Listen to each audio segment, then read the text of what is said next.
Hello student of class 10th। ये question 2 number का आता ही आता है, बोर्ड के पेपर में 2 नंबर का आता है। Prove that √3 is a irrational number. ये √3 क्या है? हमारा इरेशनल नंबर है। ये हमारा बोर्ड के पेपर में 2 नंबर का आता ही आता है। ये देख लीजिए आप।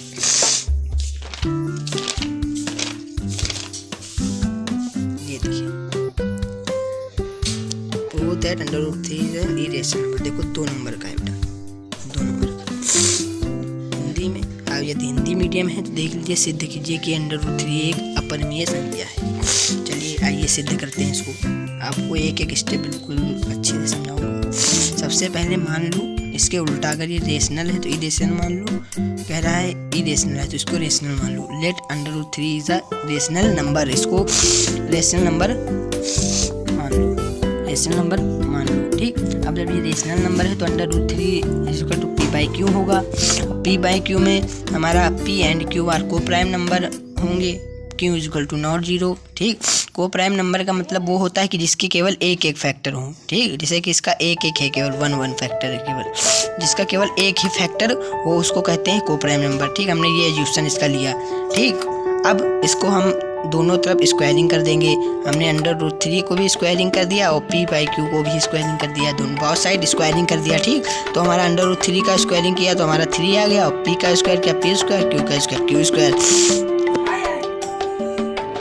अब p² को रोक लेंगे, q² को उधर भेज देंगे। ये इधर डिवाइड कर रहा है, उधर क्या करेगा? मल्टीप्लाई बेटा करेगा। p² हमने ले लिया, ये इधर गया 3² 3q² हो गया। इधर डिवाइड कर रहा था, उधर मल्टीप्लाई कर रहा। ठीक, ये इतना समझ गए। अब ये 3, इसका मतलब है कि ये p² को 3 डिवाइड कर रहा है। जैसे कि यहाँ लिखा है 3q² = p²। ठीक, तो यहाँ पे हमारा ये q² जो ये p है, p² को q 3 कैसे डिवाइड करें? p² है अपॉन में 3 जाके इसको डिवाइड करेगा। ठीक, इसी प्रकार से p² को 3 डिवाइड कर रहा है। ठीक, तो यहाँ पे लिखेंगे 3 डिवाइड p²।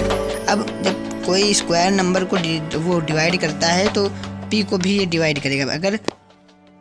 अगर 3 के स्क्वायर को 3 डिवाइड कर रहा है तो इसके नंबर को भी 3 क्या करेगा बेटा? डिवाइड करेगा। जैसे कि 3 को भी ये डिवाइड करेगा।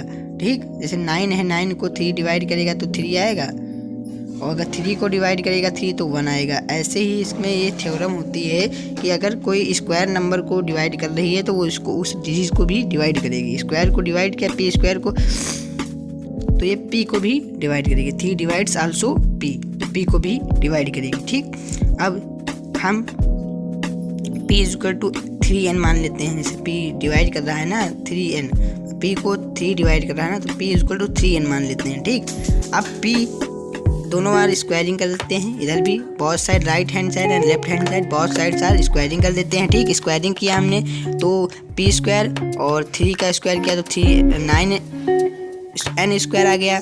ठीक, और फिर p² को हमने यहाँ से रख लिया इसकी वैल्यू बेटा। देखो ये p² की वैल्यू मैंने यहाँ पे क्या आई थी? 3q² आई थी। p² = 3q²। वही बेटा हमने यहाँ पे क्या कर दिया? पुट कर दिया 3q²। ठीक, = 9n²। अब भाई 3q², अब q² =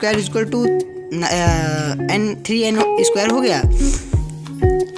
कैसे हो गया ये भी मैं बता देता हूँ। देखो q² है, जब मल्टीप्लाई कर रहा है उधर क्या करेगा बेटा? डिवाइड करेगा। डिवाइड आ गया। अब 3 से 3 बन जा 3 और 3 3 9 कट गया। q² = 3n²। अब इधर आओ, 3 डिवाइड्स q²। देखो जो 3 है ये q² को डिवाइड कर रहा है, तो 3 आल्सो डिवाइड, यहाँ पे डिवाइड लगाएंगे। 3 आल्सो डिवाइड्स q, तो ये q को भी डिवाइड करेगा। अब देखिए यहाँ पर भी आपका एक और फैक्टर आ गया। यहाँ पे 3 से भी ये डिवाइड हो रहा है p, और यहाँ पर 3 से q भी डिवाइड हो रहा है। 3 से q भी डिवाइड हो रहा है। तो मैंने क्या माना था? को प्राइम नंबर है। क्या माना था? को प्राइम नंबर है। अब दोनों ही को प्राइम नंबर नहीं है। ठीक, from 1 and 2 we get 3 is also common factor of p and q। दोनों का 3 जो है कॉमन फैक्टर है। This make our assumption wrong. ये हमारे एज्यूप्शन को रॉन्ग बनाता है।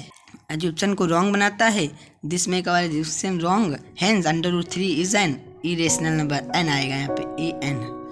ठीक, is an irrational number. I hope you understand this. If you have any question you can ask in the comment section.